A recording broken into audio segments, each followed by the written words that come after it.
चंद बच्चों को पाला था एक माँ ने जतन से, ममता का सिला फिर भी ज़ईफ़ी में न पाई।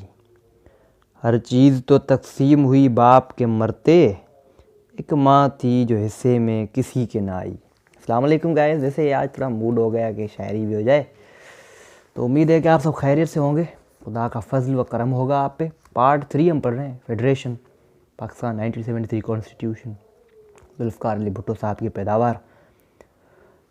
आज हम पढ़ेंगे power of president to promulgate ordinances, article 89 of 1973 constitution. इससे पहले भी हमने बहुत से कॉन्स्टिट्यूशन के आर्टिकल्स को पढ़ा है। Let's start. देखिए, याद रखना, ऑर्डिनेंस जो है वो भी एक बिल ही होता है, सही है, एक्ट होता है। तो वो क्या कहते हैं भाई, एक लॉ बनता है। ऑर्डिनेंस भी एक लॉ होता है, मगर ये प्रेसिडेंट बनाता है। This is what's the difference. हाँ, तो जो भी लॉ प्रेसिडेंट खुद बनाए, दैट्स कॉल्ड ऑर्डिनेंस। आर्टिकल 89 में फर्दर क्या कहता है कि द प्रेसिडेंट में, मतलब इख्तियार है, करे या ना करे। में जब करे या ना करे, the president may except when the Senate or National Assembly is in session if satisfied that circumstances exist which render it necessary to take immediate action, make and promulgate an ordinance is the circumstances may require. एक exception है कि जब national assembly या senate जो है वो हो, मतलब जब नेशनल असेंबली या सेनेट सेशन में है तो फिर तो छोड़ दो, फिर तो वो ही कानून बनाएगी, ज़ाहिर है।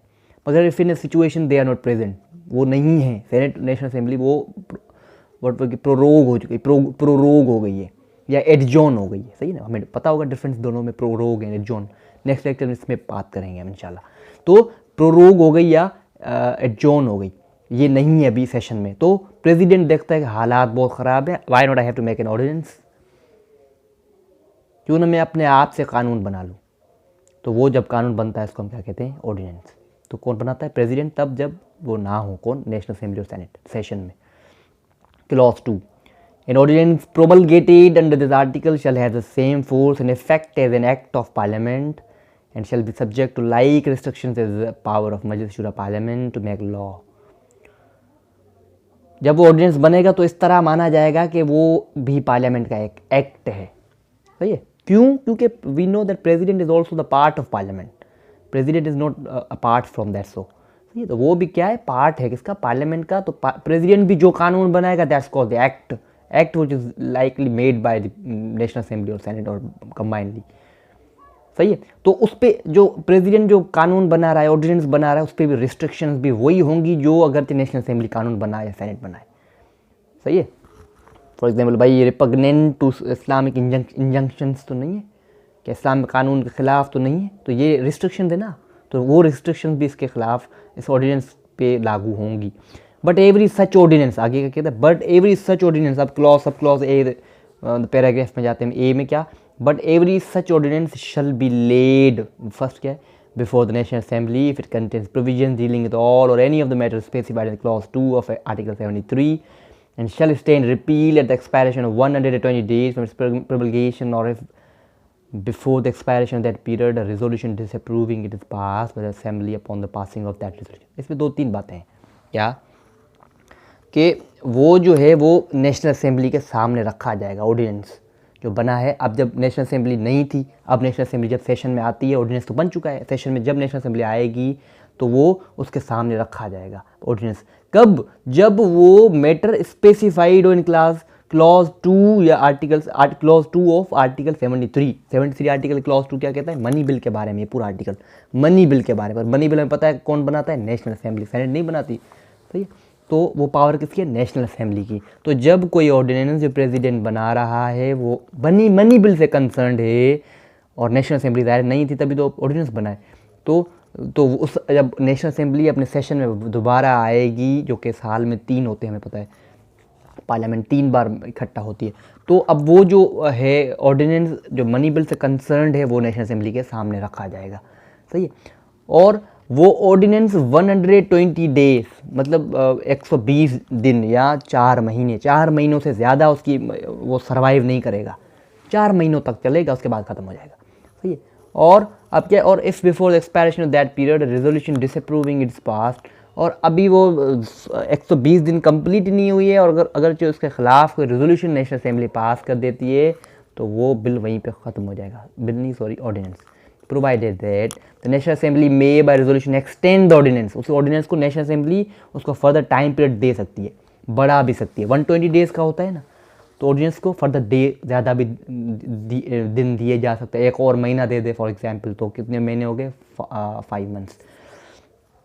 Extend the ordinance for a further period of 120 days and it shall stand repealed at the expiration with extended period।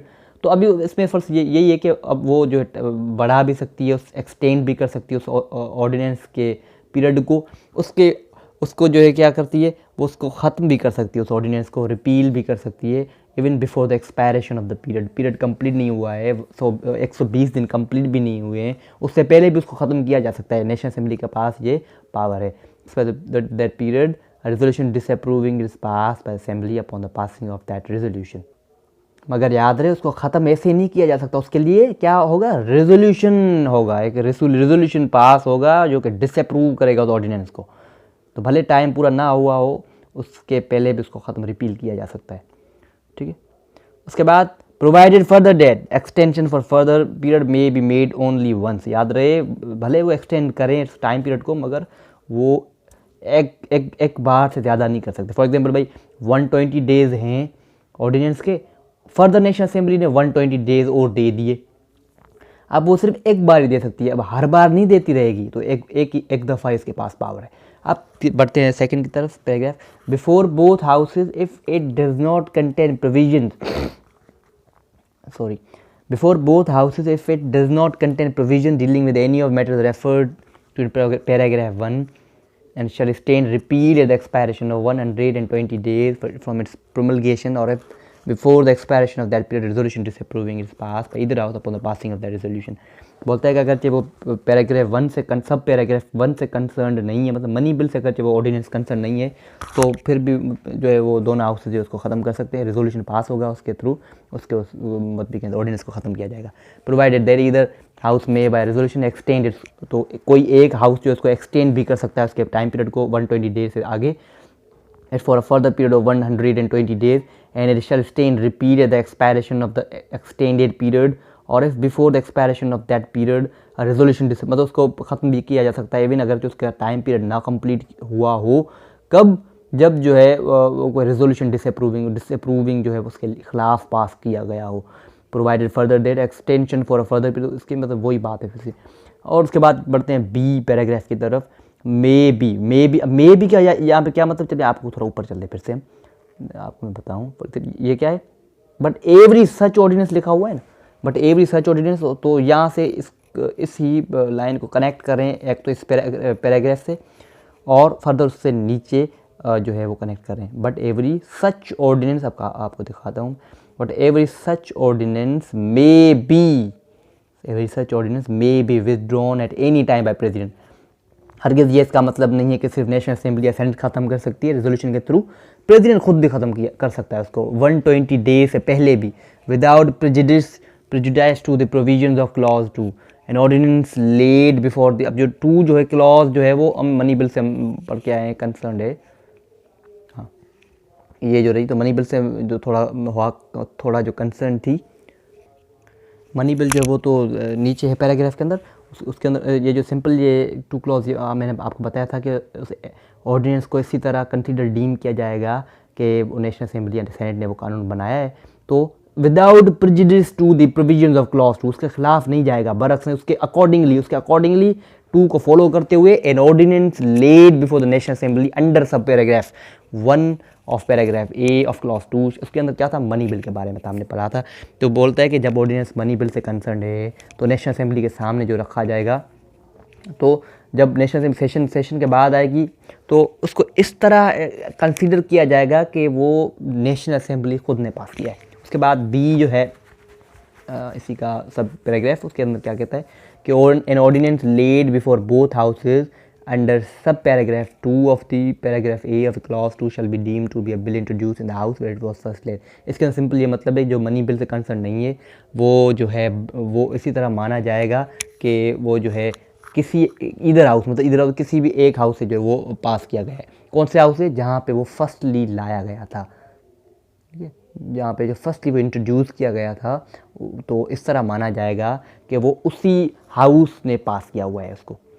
तो थैंक यू गाइस, खुदा हाफिज़। ये द टॉपिक इज, यहाँ से कुछ और हो रहे हैं आर्टिकल स्टार्ट। ये था ऑर्डिनेंस के बारे में। थैंक यू, खुदा हाफिज़। May God bless you all. Don't forget to like, subscribe and share so call.